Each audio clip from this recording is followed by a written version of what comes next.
Lions club కాకినాడచే 12 సంవత్సరాల క్రితం స్థాపించిన బాదం Balakrishna cloth and I glass project ద్వారా ప్రతి సంవత్సరం 3000 మందికి ఉచితంగా కళ్ళజోళ్లు, బట్టలు పంపిణీ చేస్తున్నట్లు Lions club mentor doctor Badam Balakrishna తెలిపారు. కాకినాడ రామారావుపేటలో గల లయన్స్ కమ్యూనిటీ హాల్లో Lions club Kakinada red convent students 1978 charitable trust సంయుక్త ఆధ్వర్యంలో 120 మందికి కళ్ళజోళ్లు, బట్టలు, కోడిగుడ్లు పంపిణీ కార్యక్రమం జరిగింది. కార్యక్రమానికి Lions club secretary Kommisetti Kumar స్వాగతం పలికారు. క్లబ్ ప్రెసిడెంట్ సీమకుర్తి పాపారావు అధ్యక్షత వహించగా Lions club mentor doctor Badam Balakrishna ముఖ్య అతిథిగా పాల్గొన్నారు.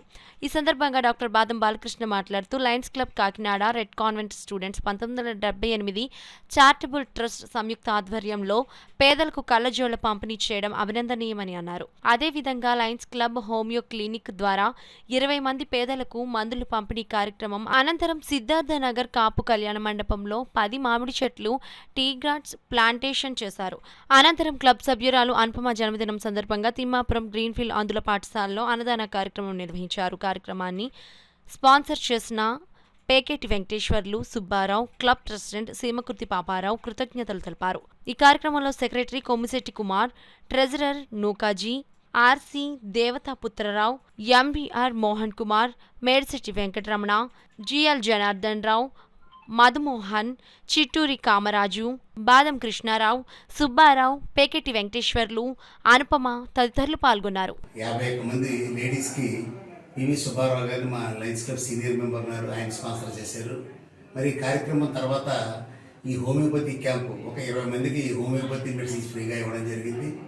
మరి తర్వాత ఈ కాపు కళ్యాణపం దగ్గర ఉన్న సిద్ధార్థనగర్లో ఒక 10 మామిడి మొక్కలు ట్రీ గార్డ్స్తో పాటు నాటడం జరిగింది.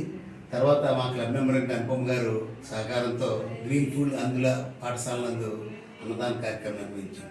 ఈరోజు లయన్స్ క్లబ్ కాకినాడ తరఫున ఇన్ని వివిధమైన కార్యక్రమాలు వివిధ ప్రదేశాల్లో చేయడం జరిగింది. మరి ఈ కార్యక్రమానికి సహకరించిన దాతలకి, అలాగే క్లబ్ ప్రెసిడెంట్ శివకుత్ పాపారావుకి, అలాగే ఈ ప్రాజెక్ట్ చైర్మన్ అయినటువంటి జే జగన్నాథరావు గారికి, తదితరులందరికీ కూడా పేరు పేరున కృతజ్ఞతలు తెలియజేసుకుంటూ ఇదే పందాలో మరింత మందికి సేవలు అందించిన లయన్స్ క్లబ్ కాకినాడ ముందుకు రావాలని కోరుకుంటూ రెడ్ కాన్వెంట్ స్టూడెంట్స్ యొక్క సహకారం కూడా మరుగులేంది.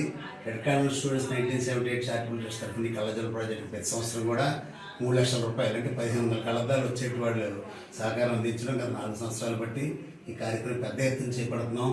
కాబట్టి ప్రజలందరూ వారి ఇళ్ల వద్ద వాడకం లేక పక్కన పెట్టిన మంచి కళ్ళద్దాలు కానీ బట్టలు కానీ ఉంటే తెచ్చి లయన్స్ క్లబ్ హాల్లో రామారావుపేటలో ఉన్న చోట ఇమ్మని చెప్పి కోరుతూ ఇవన్నీ కూడా రీసైకిల్ కింద ప్రజలందరికీ ఇస్తామని, ఎన్విరాన్మెంటల్ ఫ్రెండ్లీ ప్రాజెక్ట్ అయినటువంటి దీనికి అందరూ సహకరించాలని కోరుకుంటూ సెలవు తీసుకుంటాం.